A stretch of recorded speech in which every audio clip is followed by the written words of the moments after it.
Hey guys, welcome back to TechMan. Today, let me show you how to get unbanned on Monkey app. If you've been banned on the Monkey app, don't worry, there's still a chance to get your account back. Bans usually happen due to things like inappropriate content, spam, fake details, or repeated report. Some are automatic, while others come from user feedback. If you believe your ban was unfair, the best way to appeal is through Monkey's official support. If the app doesn't show an appeal option, open your browser and search for Monkey's apps at contact page on their website, tap contact us, and send them an email. Make sure to share your account details, explain what happened, and include any proof that supports your case.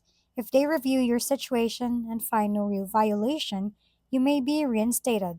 Just avoid using unbanned tools or repeatedly messaging support. Contacting them directly is the only proper way to request an unban. If we've been helpful, kindly give us a thumbs up and don't forget to hit the subscribe and bell button for more contents.